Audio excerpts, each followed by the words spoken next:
Hello, welcome to our channel. ఆంధ్రప్రదేశ్లో రాజకీయాలు వేడెక్కాయి. మనము కూడా వాటిని గట్టిగానే మాట్లాడుతున్నాం, స్పందిస్తున్నాం. కాసేపు మనిషి అన్న తర్వాత కాసింత కళాపోషణ ఉండాలి, కూసింత కాలక్షేపం ఉండాలి. అది లేకపోతే మనం కూడా టైర్డ్ అయిపోతాం. కాబట్టి అలా ఆలోచించిన వెంటనే నాకు మైండ్లో కనిపించే వ్యక్తి మా సాంబా గౌరవనీయ. కొంచెం గ్యాప్ ఇస్తా, మీరే ఆ టైటిల్ని మీరే వాడుకోండి. ఎల్తో స్టార్ట్ అయ్యే టైటిల్ని. సో సాంబాలో ఒక పరిపక్వత వచ్చింది, ఒక మానసిక వికాసం పెరిగింది, మనిషిలో నైపుణ్యం లేకపోతే మాటల్లో ఏదో పెరిగింది అని నేను అనుకున్నాను. ఒకసారి మీరు అలా జరిగిందా లేదో మీరు కూడా ఒకసారి విని చెప్పండి. మస్తు కామెడీ ఉంటుంది. పుసుక్కున నిజాలు మాట్లాడేస్తాం. సాంబా నిజాలు మాట్లాడేస్తాడు. మళ్ళీ ఆ నిజాలు మనం మాట్లాడినందుకు సాంబా రియాక్ట్ అవుతారు లేదో అది కూడా చూపిస్తుంది చూడండి. మస్తు ఫన్ ఉంటుంది. Do you want fun? Okay, I call Samba. వాడు ఒక కమిడియన్. మనకు ఇప్పట్లో ఉన్న ఏకైక కమిడియన్ వాడే. జాగ్రత్తగా వాడుకోని వాడిని, ఎట్లు పడితే వాడకూడదు. సో సాంబా గారు రండి, మీలో ఏదో మానసిక పరిపక్వత వచ్చిందంట కదా, ఒకసారి ప్రజలు కూడా చెప్పే ప్రయత్నం చేయండి ప్లీజ్. కరెక్ట్ చేసుకోవాల్సిన అవసరం మీడియాకు వచ్చింది సార్. సమయం వచ్చిందండి. ఏదన్నా వార్త ఉంటే కరెక్ట్ గా మన దగ్గర సమాచారం ఉంటే, బేసిక్ పాయింట్స్ ఉంటే, ప్రూఫ్ చేయగల శక్తి ఉంటే మాత్రమే దాన్ని ప్రసారం చేయాలి తప్ప వ్యక్తిత్వ హననం అనేది ఇప్పటికైనా ఆపుకోవాల్సిన పరిస్థితి వచ్చినట్టుగా నాకు అనిపిస్తోంది సార్. కరెక్ట్ చేసుకోవాల్సిన అవసరం మీడియాకు వచ్చింది సార్. సమయం వచ్చిందండి. ఏదన్నా వార్త ఉంటే కరెక్ట్ గా మన దగ్గర సమాచారం ఉంటే, బేసిక్ పాయింట్స్ ఉంటే, ప్రూఫ్ చేయగల శక్తి ఉంటే మాత్రమే దాన్ని ప్రసారం చేయాలి తప్ప వ్యక్తిత్వ హననం అనేది ఇప్పటికైనా ఆపుకోవాల్సిన పరిస్థితి వచ్చినట్టుగా నాకు అనిపిస్తోంది సార్.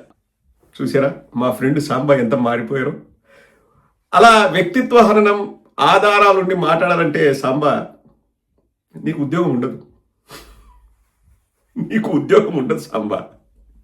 ఎందుకంటే మీరు అబద్ధాలు చెప్తేనే మీరు బతకగలరు, నిజాలు చెప్తే నీకు ఉద్యోగం ఎక్కడ ఉంటుంది? అంటే తన ఉద్యోగాన్ని పనంగా పెట్టి కూడా తను మారాలనుకుంటున్నాడు సాంబా.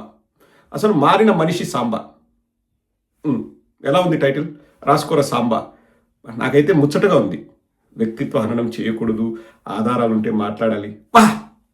వా అసలు సాంబా గారు ఈ ఫ్లోలోనే ఒకటి రెండు నిజాలు చెప్పేసేయండి ప్లీజ్. అంటాడు చెప్పు తీసుకొని కొడతానంటాడు. ఇంకొకటి అంటాడు దమ్ముంటే డిబేట్లు పెట్టండి అంటారు. మీ దమ్ము మాకెందుకు? మా దమ్ము గత 5 సంవత్సరాల నుంచి చూడలేదా? చూసాం.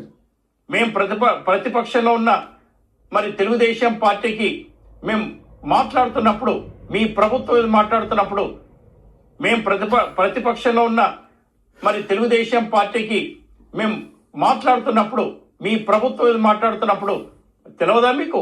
తెలుసు. మీ ప్రభుత్వంలో చేస్తున్న తప్పుల్ని ఎంచి చూపిస్తున్నందుకే కదా మమ్మల్ని అప్పుడు మీరు ఇబ్బంది పెట్టారు. అప్పుడు తెలవలేదా దమ్ము మాది?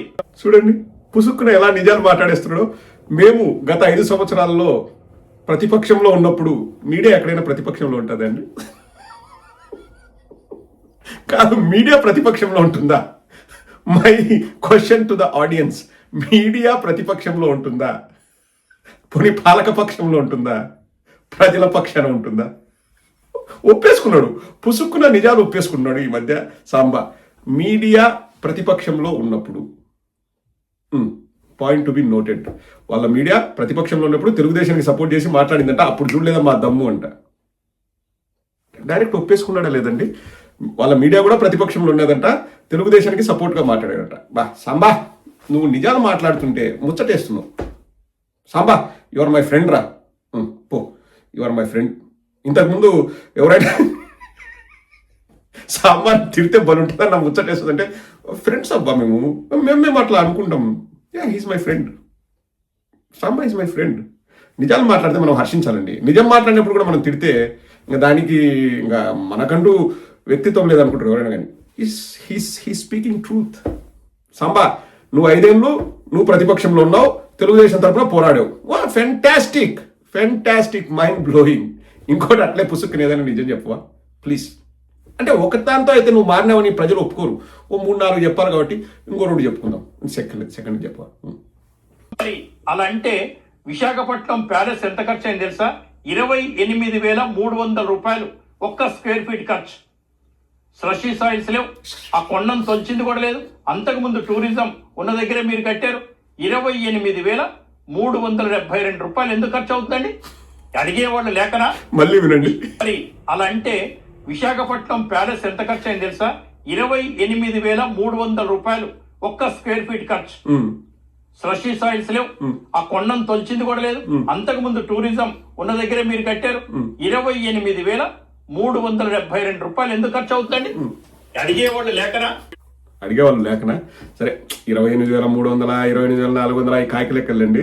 అంటే ఇంకా అవి మాట్లాడకపోతే చెప్పాను కదా, మనోడు ఉద్యోగం ఉండదు. పుసుకుని ఇక్కడ నిజం చెప్పాడు. స్లషీ సాయిల్స్ లేవంట. స్లషీ సాయిల్స్ అంటే ఏంటి సాంబా? స్లషీ సాయిల్స్ ఎవరో పదం చెప్పినట్టున్నారు. మనోడికి స్క్రిప్ట్ రాయించినోడు.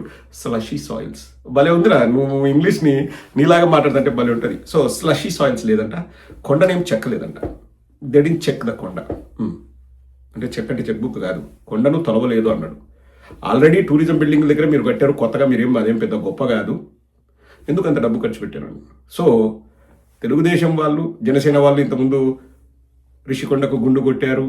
రిషికొండ వరదలు వస్తే ఆపేది, ఇప్పుడు రిషికొండ మొత్తం మాయమైపోయింది, రిషికొండ ఏం లేదు. పవన్ కళ్యాణ్ అయితే రిషికొండ దగ్గరికి వెళ్ళి ఇక్కడ వరదలు వచ్చి ఆపేది, మీరు ఆ వరదలో కొట్టుకొని పోతాడు, జగన్మోహన్ రెడ్డి ఇక్కడే పాతాలని కొట్టుకొని పోతాడు, ఇన్ని శాపనార్థాలు పెట్టి మాట్లాడారు కదా. అక్కడ టూరిజం బిల్డింగ్స్ ఉన్నాయంట, మళ్ళీ టూరిజం బిల్డింగ్స్ కట్టారంట. ఇంకా మేము చెప్పింది అదే కదా. సో సాంబా వాస్తవాలు చెప్తున్నాడు చూడండి, ఎంత బాగా వాస్తవాలు చెప్తున్నాడంటే అసలు ముచ్చటేస్తుంది. సాంబా గారి గొప్పతనాన్ని మనము మెచ్చుకోవాలి. ఇంకొకటి సాంబా, ఇంకొకటి చెప్తే మనం ఇంకా పూర్తిగా మారిపోయిన సాంబాని, అంటే నువ్వు ఎట్లా తెలుగుదేశం అది మారవులే, ఎందుకంటే నువ్వు మారితే నీకు ఉద్యోగం ఉండదు. కనీసం వాస్తవాలు చెప్పడానికి ట్రై చేస్తున్నాడు అనైనా కానీ ప్రజల్ని నమ్మించే ప్రయత్నం నేను చేస్తా. ఇంకొకటి ఏదైనా ఉంటే చెప్పవా? కూడా అది దేవతల రాజధాని అంటే ఆంధ్రప్రదేశ్ ప్రజలంతా రాజధాని అని అర్థం. వారు మరి సమాజమే దేవాలయం, ప్రజలే దేవుళ్ళు, అది కదా తెలుగుదేశం పార్టీ మాట్లాడేది. అందుకని వారు అన్నది ఆ రాష్ట్రంలో ఉన్నోళ్ళందరూ కూడా దేవతలతో సమానం. వారి రాజధాని అమరావతి రాజధాని అని చెప్పడంలో తప్పే ఉంది. అలాగే అమరావతిలో మరి ఒక్కొక్క స్క్వేర్ ఫీట్ 13,000 ఖర్చు అవుతోందని పేటిఎం బ్యాచ్ ఏడుస్తున్నారు. 13,000 రూపాయలు స్క్వేర్ ఫీట్. ఎస్, అక్కడ స్లషీ సాయిల్స్ ఉంటాయి కాబట్టి ఫౌండేషన్ డీప్ కి వెళ్ళాలి కాబట్టి ఖర్చు అవుతున్న మాట వాస్తవమే. క్వాలిటీ ఖర్చు కూడా ఉంటుంది కదా. సరే, 13,000 రూపాయలకి ఇప్పుడు స్పెసిఫికేషన్ ప్రకారం కాంట్రాక్టర్ ఉన్నాడు. మీరు 12,000 కనుక కడతారని ముందుకొస్తే మీ రామ్కి వాళ్ళు కానీ మీ కాంట్రాక్టర్స్ కానీ ఎవరి పేరైనా చెప్పండి, నేను దగ్గర కూర్చొని TV5 మరి సీఎం గారి దగ్గరకు వచ్చి, సార్ 13,000 రూపాయలు ఇస్తున్నారు, మీరు స్పెసిఫికేషన్స్ ఈ కాంట్రాక్టర్ 12,000 చేస్తున్నారు అంటే మీకు ఇప్పిస్తా కాంట్రాక్టు, మీరు చేయండి చూద్దాం. లాస్ట్ బాల్ 10 రన్స్ కొట్టాలంటే సాంబిగాడు అని కొడితే బాల్ 2 ఒక్కలై, ఒకటి 6 ఒకటి 4 పోయి టీం గెలిచేసింది. చూసారా, నా నమ్మకాన్ని ఎక్కడ వమ్ము చేయడు సాంబిగాడు. లాస్ట్ వీడియోలో 2 నిజాలు చెప్పాడండి. 2 నిజాలు, ఎస్ 2 నిజాలు. స్క్వేర్ ఫీట్కి 5,000 కంటే ఎక్కువ కాదు, ఎందుకు 13,000 అని జగన్మోహన్ రెడ్డి గారు ప్రశ్నిస్తే ఎస్ స్లషీ సాయిల్స్ ఉన్నాయి. స్లషీ సాయిల్స్ సో ఉన్నాయి కాబట్టి డీప్ వెళ్ళాలంట. అంటే ఆ నేల అంత మంచిది కాదు కట్టడాలకు అని సాంబి గారే ఒప్పుకున్నారు. అవునా కాదండి? కాబట్టి ఎక్కువ డీప్ వెళ్ళి కడతారంట. అంత డీప్ వెళ్ళి స్లషీ సాయిల్స్లో కట్టాల్సిన అవసరం ఏముందమ్మా? ఆంధ్ర రాష్ట్ర ప్రజల తరపున మేము ప్రశ్నించవచ్చు కదా. ఎందుకంటే ఆ మాటల్లోనే మమ్మల్ని కూడా దేవుళ్ళు అన్నారు. మరి దేవుళ్ళు సూచనలు చేస్తే తీసుకోవాలి కదా సాంబా. ఇంకా రెండో సత్యం ఏంటి అంటే, నేను మా TV5 పోయి 12,000 ఎవరైనా చేస్తారంటే మేము మాట్లాడతామంటే మేము బ్రోకరిజం చేస్తాము అని చెప్పేసి ఒప్పుకున్నాడా లేదండి? TV5కి ఏం సంబంధం? నీది తెలంగాణ, నీ కెమెరా సంబంధం. నువ్వు ఉండేది హైదరాబాద్లో, నువ్వు వార్తలు చదవాలా. ఇక్కడ 13,000తో కట్టారు, అక్కడ 12,000తో కట్టారు, ఇక్కడ 10,000తో కట్టారు. అది వార్త చదవడం నీ పని. నువ్వు బేరసారాలు కుదురుస్తా, బ్రోకరేజ్ చేస్తా, నీకేమ్రా పని? చూసారా అండి, మా సాంబా గారు ఎంత మారిన మనిషో 4 నిజాలు చెప్పారు. అది వాడు చెప్పాలని చెప్పలేదు, ఆవేశంలో ఏదో చెప్పాడు. కాదన్నా, ఇంక ఇట్లా సాంబా నిజాలు మాట్లాడుతుంటే మనకు కామెడీ మిస్ అయిపోతామా మనము? ఎలా అన్నా మనకి ఎలా టైంపాస్ అన్నా అంటే మీరేం భయపడండి, వాడి పని చెప్పేది ఎందుకు? బెట్టా పెంచమని వాడు తెలివైనడు. రేపు బెట్టా పెంచాడనుకో మళ్ళీ వచ్చి వాడిని ఎదవవాగుడు వాడు వాగుతాడు. వాడికి తెలిసింది అదే, ఇంకా వాడు అంతకంటే ఏం మాట్లాడలేడు. నిజాలు మాట్లాడి ఎథిక్స్ అండ్ ప్రిన్సిపల్స్ ఫాలో అయితే వాడు ఉద్యోగం చేయలేడు బాసు. మీకు అర్థం కావట్లేదు, వాడు ఉద్యోగం చేయలేడు.